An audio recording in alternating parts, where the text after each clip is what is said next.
ये हमारा सौभाग्य है कि हमने देश की आजादी के 75 वर्ष के सफलतापूर्वक कार्यकाल को और उस आयोजन को अपनी आंखों से देखा है। आखिर हमारे जीवन का लक्ष्य क्या है? जो पंचप्रण है यही वह राह है जो हमें लक्ष्य तक पहुंचाएगी। श्रीरा वैभव अमर रहे मां, हम दिन चार रहे न रहे। नमस्कार, मैं कोमल शर्मा और आप देख रहे हैं एक न्यूज 24। उत्तर प्रदेश के गोरखपुर में महाराणा प्रताप शिक्षा परिषद के 91वें स्थापना समारोह के उद्घाटन अवसर पर महाराणा प्रताप इंटर कॉलेज के मैदान पर मुख्यमंत्री योगी आदित्यनाथ की अध्यक्षता में आयोजित कार्यक्रम के मुख्य अतिथि केंद्रीय सड़क परिवहन एवं राजमार्ग राज्य मंत्री एवं पूर्व थल सेना अध्यक्ष जनरल वीके सिंह भी होंगे। सीएम योगी क्या कुछ बोल रहे हैं, सुनिए उनकी बातों को। महाराणा प्रताप की जब हम बात करते हैं, देश के शौर्य का, स्वदेश और स्वाभिमान का, स्वावलंबन का एक मुद्दा हम सबके सामने आता है।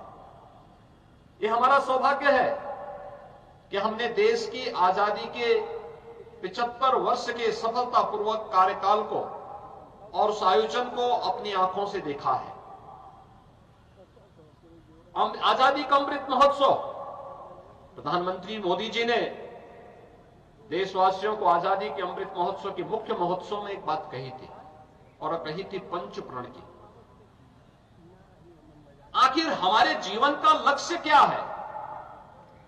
लक्ष्य की ओर बढ़ने के लिए अगर हमने राह सही चुनी है, याद रखना हर राह मंजिल तक पहुंचाती है, बस राह चुनने की आवश्यकता है। और वही राह है जो हमें पंचप्रण के साथ जोड़ रही है। जो पंचप्रण है यही वह राह है जो हमें लक्ष्य तक पहुंचाएगी, एक विकसित भारत के निर्माण के लिए। जब हम महाराणा प्रताप की बात करते हैं, महंत दिग्विजयनाथ जी की बात करते हैं, महंत अवेद्यनाथ जी की बात करते हैं, भारत की ऋषि परंपरा, भारत के उन महापुरुषों की बात करते हैं जिनकी प्रेरणा हमें सदैव आगे बढ़ने के लिए प्रेरित करती है, तो उसके पीछे एक ही ध्येय होता है। इन सभी महापुरुषों का, भारत के संतों ऋषि मुनियों का एक ही ध्येय था,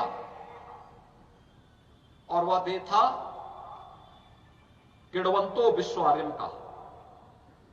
वह ध्येय एक ही था, माता भूमि पुत्रोहम पृथिव्या का। वह ध्येय एक ही था और वह ध्येय था तेरा वैभव अमर रहे मां, हम दिन चार रहे न रहे।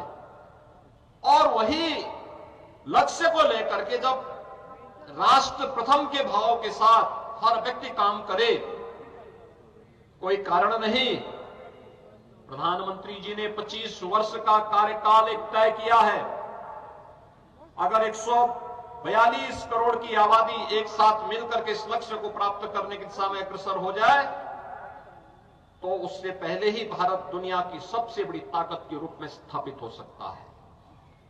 142 करोड़ की आबादी के इस लक्ष्य के साथ हम सबको भी जुड़ना है। महाराणा प्रताप शिक्षा परिषद के एक एक शिक्षक को, एक एक संस्थान को, एक एक अभिभावक को, एक एक छात्र छात्रा को ये पंचप्रण क्या है जो हमें राह दिखाते हैं इस मंजिल तक पहुंचने के लिए। हम सबका ध्येय बनना चाहिए, संकल्प बनना चाहिए विकसित भारत, आत्मनिर्भर भारत। आत्मनिर्भर भारत ही विकसित भारत की राह दिखाएगा। यह वर्ष महाराणा प्रताप शिक्षा परिषद की स्थापना का 91वां वर्ष है। सन 1932 में महंत दिग्विजयनाथ जी महाराज ने महाराणा प्रताप शिक्षा परिषद की स्थापना की और 1932 से लेकर के लगातार शिक्षा का, स्वास्थ्य के क्षेत्र में और सेवा के तमाम प्रकल्पों के साथ महाराणा प्रताप शिक्षा परिषद आज पूर्वी उत्तर प्रदेश में शैक्षिक पुनर्जागरण के साथ साथ स्वास्थ्य सेवाओं के प्रचार प्रसार में, सेवा के विभिन्न प्रकल्पों के साथ अपने संस्थापकों की भावनाओं के अनुरूप कार्य करते हुए कार्य कर रही है। निरंतर उन लक्ष्यों को प्राप्त करने के लिए प्रयत्नशील है। महंत दिग्विजयनाथ जी महाराज के द्वारा स्थापित और पूज्य महंत अवेद्यनाथ जी महाराज के द्वारा पल्वित और पुष्पित महाराणा प्रताप शिक्षा परिषद आज अपने संस्थापकों की भावनाओं के अनुरूप, उनके आदर्शों के अनुरूप उन लक्ष्यों को प्राप्त करने के लिए निरंतर प्रयास कर रही है। महाराणा प्रताप शिक्षा परिषद अपने स्थापकों की भावनाओं और उनके आदर्शों के अनुरूप लक्ष्यों को प्राप्त करने के लिए निरंतर प्रयास कर रही है। महाराणा प्रताप की जब हम बात करते हैं तब देश के शौर्य, स्वदेश, स्वाभिमान और स्वावलंबन का स्मरण होता है। भारत के सभी महापुरुषों, संतों और ऋषि मुनियों का एक ही धैर्य था, तेरा वैभव अमर रहे माँ, हम दिन चार रहे ना रहे। इस खबर में बस इतना ही। ऐसे ही तमाम खबरों के लिए हमारे साथ बने रहें और देखते रहें एक न्यूज़ 24। अगर हमारा ये वीडियो यूट्यूब पे देख रहे हैं तो सब्सक्राइब करें, अगर फेसबुक पेज पे देख रहे हैं तो फॉलो करें। धन्यवाद।